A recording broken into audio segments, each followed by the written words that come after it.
이거 찍는다고 이발도 했다고 저번 주에. 난 머리 하려다가 그냥 모자 쓰고 왔어. 잘했어. 좀 더 편하게 찍으면 돼. 우리 와이프가 고길동 갔다 그래가지고. 안녕하세요, 김진진입니다. 안녕하세요, 조윤민입니다. 오늘 얘기할 주제는 야외 셀프 웨딩 이렇게만 하면 실패하지 않는다. 6가지. 그 6가지에 대해서 말씀드리려고 합니다. 일단 셀프 웨딩을 준비를 많이들 하시죠. 뭐 실내든 야외든. 언제 3월, 4월 됐으니까 이제 미친 듯이 찍기 시작하죠. 네. 셀프 웨딩 촬영 같은 걸 하셔가지고 이제 그걸로 액자도 만들고 뭐 청첩장에도 넣고 뭐죠? 이거 휴대폰으로 보내는 청첩장? 모바일 청첩장. 모바일 청첩장. 모바일 청첩장에도 이제 넣기 위해서 하는데 사실상 1월, 2월에 준비하는 거는 4, 5월, 6월 결혼식 하는 봄날에 사진을 찍기가 힘들죠. 근데 그냥 본식 촬영 기준 한 6개월 전에 촬영을 기준으로 하는 것 같아요. 네. 4, 5월 정도 전에 촬영을 하는 게 기본이다 보니까 지금 봄에 예식이 있는 분들은 작년 봄, 가을에 많이 찍으니까. 지금이 4월 중순이 벌써 지나갔고 꽃 피는 계절부터 셀프 웨딩 촬영을 준비를 하시고 이제 찍으려고 예약을 하고 알아보시는데 야외 셀프 웨딩을 준비할 때 고려하셔야 될 게 첫 번째가 이제 시간이에요. 시간이 왜 중요하냐면 그 시간이라는 게 날짜 이런 시기를 말씀드리는 게 아니라 촬영 당일 촬영을 시작하는 시간이에요. 사진 작가로서 제가 개인적인 의견이에요. 저는 일출, 일몰 시간을 훨씬 더 좀 선호하는 편이에요. 예, 사진이 가장 로맨틱하게 나오는 것 같고 빛의 활용도 조금 더 하기가 편한 것 같아서 일몰과 일출 시간 근처에 촬영하는 걸 저는 좀 선호하는 편인데 보통 이제 한 11시부터 한 오후 2시까지가 해가 가장 정수리에 있잖아요. 해가 정수리에 있다 보면 턱이나 코라든지 이런 데가 이제 빛이 세게 들어와서 빛이 주는 느낌이 좀 좋지가 않다. 그렇죠. 햇빛이 정수리에 있으면 야구 선수들 이렇게 눈 밑에 까만 거 바르는 거 그런 것처럼 나오고 이제 그러니까 얼굴 근육에서 나오는 이런 빛의 이렇게 그림자 같은 경우는 수정으로 이렇게 케어하기가 좀 쉽지가 않아요. 그리고 케어를 한다 하더라도 좀 자연스럽지가 않아서 한 오후 3, 4시부터 촬영을 진행하면 이제 대충 사각이나 순각 느낌도 되게 예쁘면서 이제 역광까지 노려볼 수 있으니까 사진 작가 입장에서 가장 고려하는 시간대는 그 시간인 것 같다. 사진 작가별로 원하는 시간, 좋아하는 시간이 좀 다르겠지만은 기본적으로 신랑 신부님 얼굴이 초코칩 쿠키처럼 안 나오려면 태양이 뜨는 시간대와 지는 시간대 하셔야 돼요. 이 중간 시간대 하면 시작부터 끝날 때까지 거의 정수리에 가까운 각도에 태양이 있으니까 신랑 신부님 얼굴이 여기 검게, 코 밑에 검게, 턱 밑에 검게 얼굴이 초코칩 쿠키처럼 나와요. 이걸 편집을 해도 그냥 밝은 초코칩 쿠키가 되는 거예요. 어두운 초코칩 쿠키냐, 많이 구운, 덜 구운, 좀 희끄무리한 초코칩 쿠키냐. 결국은 초코칩 쿠키예요. 보통 이제 많이들 검색해보면 예쁘게 나오는 사진 있죠. 흔히 뭐 뽀샤시 필터 처리된 것 같은 그런 시간들을 해가 그렇게 많이 떠오르지 않은 그 시간대인데 그게 이제 요 아저씨가 얘기한 대로 해가 떠오를 일출. 일출은 한 10시? 일어나는 게 힘들어. 준비하는 게 너무 또 힘들어. 일단 오후 3시는 넘어야 돼요. 한 3, 4시쯤엔 야외 촬영을 진행할 수 있게끔 스케줄을 잡는 게 가장 좀 적합하다. 흔히들 검색해서 예쁘다라고 생각하는 사진들은 다 오후 늦은 시간입니다. 그래야 역광, 사광을 충분히 쓸 수 있어요. 해가 정수리에 이렇게 있을 때는 식물들이라든지 이런 데서도 대비가 많이 좀 생겨서 배경도 조금 예쁘지가 않는 편인 것 같아요. 그리고 지쳐요. 너무 지쳐요. 사진 작가는 솔직히 지치는 줄 모르고 찍어요. 그 순간대는. 왜냐면 피사체에 일거수일투족만 집중하고 있거든요. 근데 신랑 신부님이 2시간 버틸 체력이 30분이면 소진됩니다. 네, 이 시간 기준은 태양이 이렇게 좀 맑게 깨끗하게 떨어졌을 때 기준이지 흐린 날이라든지 또 맞아. 비가 오는 날이라든지는 반대가 돼요. 비 오는 날은 기본적으로 촬영 날을 연기를 하시는 경우가 많고 비 오는 날은 제외한다고 치면 흐린 날은 11시에서 2시 사이가 차라리 낫고 왜냐면 그때 그나마 흐린 와중에 가장 밝으니까. 그런데 이제 흐리지 않고 구름 없이 쨍쨍한 맑은 날이다. 그러면 11시에서 2시는 피해야 돼요. 두 번째는 신랑님 의상입니다. 신랑님 턱시도. 신랑님 턱시도가 왜 신경 써야 되는지 신랑도 잘 차려입는 거 아니야? 이렇게 생각하실 수도 있는데 생각보다 많은 사람들이 신랑님들은 대부분 그냥 가지고 있는 정장 입고 나오는 경우도 많아요. 그러면 신부님은 몇 시간에 걸쳐서 풀 세팅을 하고 있죠. 근데 신랑님은 입던 옷 입고 나와요. 신랑 신부님 당사자들은 몰라요. 그게 이상한 줄. 왜냐면 평상시 보던 옷이니까 평상시 보던 모습을 헤어도 하고 메이크업도 하고 깔끔하다고 생각하는 정장을 입고 나왔으니까 이상한 줄 몰라요. 그런데 두 사람이 나란히 서 있으면 티가 나요. 맞춤 턱시도냐 일반 기성복이냐. 정장이 의외로 다 똑같은 정장 같은데 한 2년, 3년 주기로 약간 핏이라든지 이 옷감이나 느낌 자체가 많이 달라지는 것 같아요. 물론 뭐 비싼 옷감도 있을 거고 뭐 비싼 맞춤 정장 샵도 있을 텐데 뭐 그런 거를 말씀드리는 게 아니라 기본적으로 모든 옷이 유행이라는 게 있듯이 정장도 마찬가지예요. 대여복은 저는 개인적으로 반대. 소매랑 밑단이 대여하는 사람들이 너무 다양하니까 프리로 이렇게 접어서 쓰게끔 되어져 있거든요. 사람들마다 팔 길이랑 다리 길이가 다 다르니까 이게 이제 이런 식으로 안쪽으로 말아가지고 접는 형태로 되어져 있단 말이에요. 촬영하다가 이게 왼쪽이랑 오른쪽이랑 좌우 대칭이 틀려요. 짝팔이 되는구나. 네, 그 다리도 밑단도 어떤 거는 좀 구두로 덮고 어떤 건 구두가 보이게끔 달랑하고 촬영할 때마다 밑단 다시 접어드리고 진짜? 촬영하고 밑단 다시 접어드리고 그걸 계속해요. 근데 요즘 뭐 맞춤 정장 이러면 한 번도 해본 적이 없으면 엄청나게 비쌀 거라고 생각해요. 100 몇십만 원, 200만 원씩 하나의 예물이니까 남자 정장도. 근데 기성복이랑 별 차이가 없는 금액대에 할 수 있습니다. 제일 큰 금액에서 제일 큰 부분을 차지하는 게 원단. 그렇죠. 그죠? 원단이 무슨 모직 이런 곳에서 만든 원단이냐 아니면 바다 건너서 영국 원단, 뭐 이태리 원단 뭐 이렇게 되게 수트 하면 떠오르는 정장 3대 그 스타일이 미국, 영국, 이탈리아예요. 그렇게 외국에서 정장이 원단이 넘어오면 좀 비쌉니다. 근데 그게 아니면 보통 기성복이 올해 나온 정장 스타일이라고 하면 50만 원 정도는 생각을 하죠. 맞춤 정장도 30만 원에서 50만 원이면 할 수 있습니다.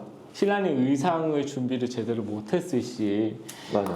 신랑 신부님들이 가장 의아해할 수도 있고 뭐 전반적인 사람들이 가장 좀 많이 물어보는 게 주름 보정이 되느냐거든요. 그러니까 정장의 주름은 사실상 지우기가 거의 불가능에 가까운데 심지어 그 정장 하부 같은 데서도 정장에 주름이 젖어 있는 게 자연스럽게 나오거든요. 이 정장 주름이 다 없어지는 줄 알고 아 이렇게 입어도 되고 저렇게 입어도 되고 정장은 알아서 이렇게 좀 보정이 될 거다라고 생각하셔서 이제 신랑님 예복을 조금 대충 준비하시거나 조금 신경을 덜 써서 준비하시는 경우들이 많은데 이런 부분들이 너무 아쉽다라는 부분들을 설명을 해드리는 거니까 이왕이면 옷을 맞추시는 게 그 확률적으로도 조금 더 낫다. 신랑 맞춤 정장 일단 핏이 좋으면 신랑님도 기본적으로 날씬하고 키 크게 나와요. 맞아요. 몸매 시각적인 몸매 보정을 해주니까. 그렇죠. 원본 자체도 딱 보기 좋게끔 나오면 수정했을 때 더 보기가 좋아요.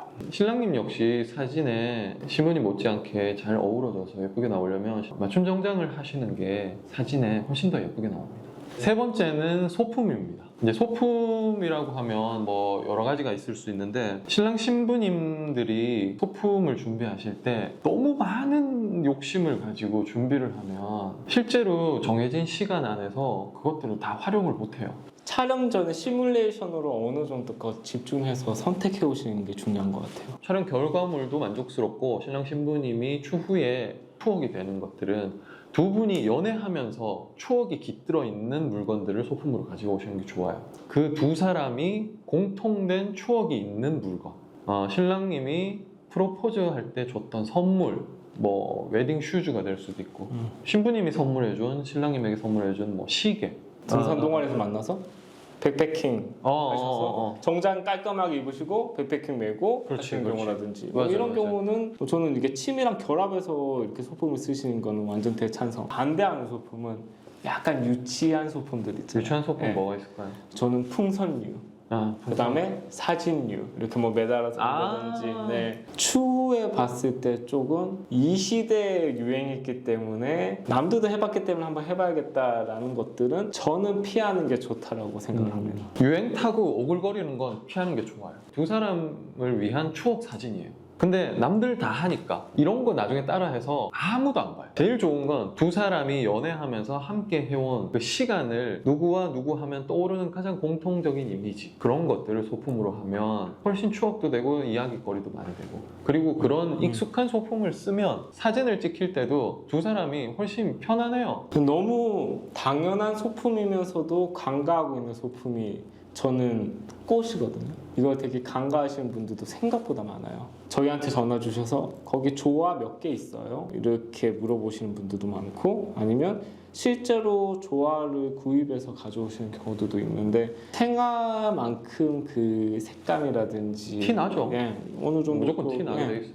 소품이라고 하는 것들은 이제 두 분의 전반적인 어울려짐에 어느 정도껏 약간 포인트가 되는 걸 소품이라고 칭할 수도 있다 보니까, 당연하지만 부케라는 소품이 조금 생화로 진행되는 게 저는 좀 좋은 것 같다. 신부라는 이미지를 떠올리면 신부의 손에서 떠나지 않는 게 부케인데, 그 부케를 조화를 한다, 남 쓰는 거 한다. 지금은 이제 그 꽃이 많은 중요성이 생겨서 약간 특별한 웨딩이나 아니면 조금 더 꽃을 활용하는 소품을 준비하시는 것도 저는 추천드립니다. 야외 촬영 올 때 너무나 당연한데 또 전혀 생각하지 못하는 부분이 신발이에요. 신발. 신랑 신부들이 웨딩 슈즈와 신랑님이 신고 오는 구두를 신고 촬영 장소에서 돌아다닌다는 건 거의 불가능해요. 촬영할 때만 잠깐 신고 이동하거나 대기하거나 쉬거나, 촬영하는 시간 말고 준비하는 시간들이 계속 이어지는데, 그럴 때마다 그냥 편하게 신을 운동화 아니면 뭐 슬리퍼 막 신어도 되는 거, 그런 것들 꼭 챙겨 오셔야 돼요. 스튜디오가 아닌 야외 촬영 같은 경우는 이제 A 스팟이랑 B 스팟의 거리가 뭐 5m, 3m 이렇게 되는 곳은 없거든요. 발이 편해야 표정도 편해요. 발이 아픈 걸 꾹꾹 참아가면서 아니요 괜찮아요 작가님 웃을 수 있어요, 웃을 수 있어요 라는 말 자체가 이미 끝난 거예요. 신발 무조건 편한 거 신으셔야 돼요. 그리고 생각보다 정말 목 말라요. 내가 이렇게 목이 많이 마른 사람이었나 싶을 정도로 목이 말라요. 은유적으로 표현하면 물 드시면 물만큼 땀으로 배출됩니다. 체력 소모가 정말 많이 돼요. 네 번째는 촬영하러 오시는 마음가짐입니다. 마음가짐이 되게 중요해요. 포괄적으로 생각하실 수 있는데, 의욕이죠, 의욕. 그걸 준비하는 태도. 야외 셀프 웨딩을 촬영하러 오시면 그냥 사진 작가가 시키는 대로 그냥 뭐 하면 되겠지? 라는 생각으로 오시는데 그게 아니거든요. 이 셀프 웨딩이라는 게 신랑 신부님이 시키는 대로 해서 만들어지는 사진이 아니에요. 다양한 컨셉 분위기 같은 것들을 같이 만들어가는 건데, 그런데 작가가 촬영을 하러 가서 신랑 신부님 텐션이 올라갈 수 있도록 이렇게 유도를 많이 하겠지만은 그것도 어느 정도 한계가 있어요. 기본적으로 신랑 신부님이 좀 텐션, 촬영지에 오는 동안 음악이라도 좀 밝은 음악을 계속 들으시면서 오는 것도 도움이 되고, 그냥 그 전날까지 안 싸우면 제일 좋은데. 싸우는 거는 사진 작가가 웬만한 모든 연출과 뭐 전반적인 방향성을 가지고는 있어요. 이 신랑 신부님들이 어느 정도껏 덧붙여서 살을 좀 더 키워야 A컷의 빈도가 되게 많아진다고 봐요.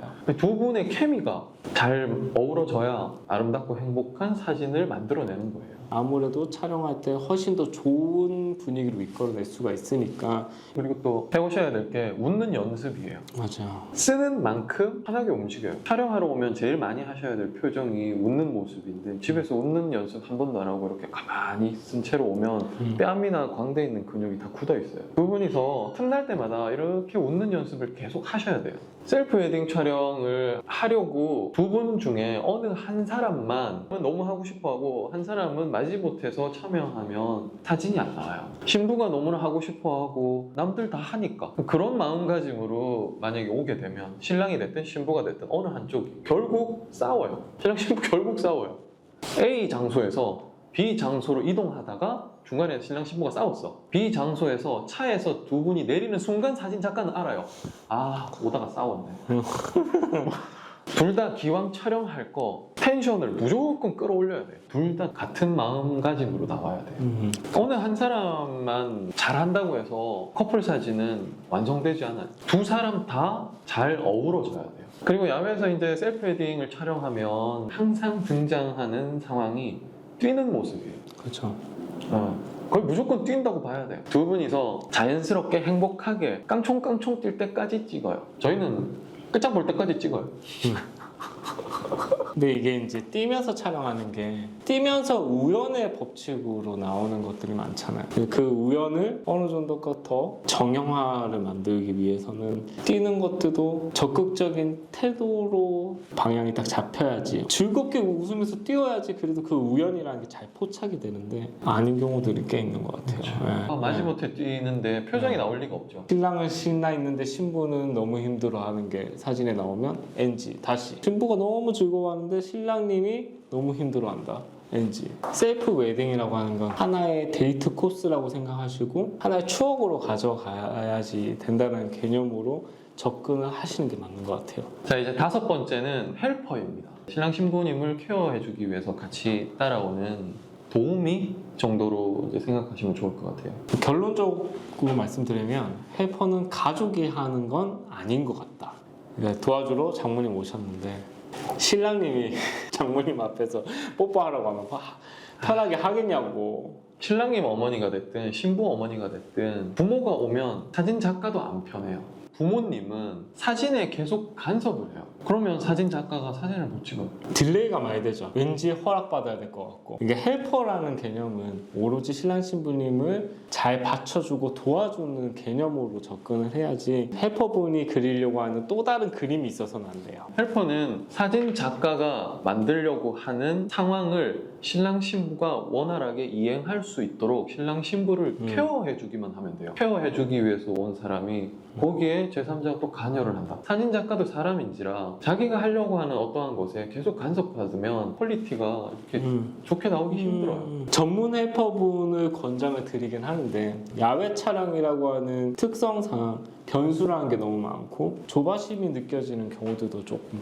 본 적이 있어서. 전문 헬퍼의 장점은 현장 진행이 원활하게 잘 된다. 하지만 현장이라는 게 촬영 상황에 따라서 시간이 달라질 수도 있는 거고 장소가 달라질 수도 있는 거고, 촬영 시간보다 조금 더 넉넉하게 해서 계약을 하셔서 헬퍼분을 섭외하시는 걸 권장드립니다. 가장 마음이 편하게 하려고 하면 가까운 지인을 데리고 오는 걸 저는 추천을 드리고. 지인을 데려오는 게 제일 좋긴 한데 막대해도 되는 사람이 오는 게 좋아요. 신랑 신부가 헬퍼로 온 사람의 눈치를 보지 않아도 되는 사람, 뭔가를 부탁하거나 뭔가를 요청할 때 신랑 신부가 서스름없이 할 수 있어야 돼요. 어제까지 같이 술 먹었던 사람. 아, 그렇죠, 그렇죠.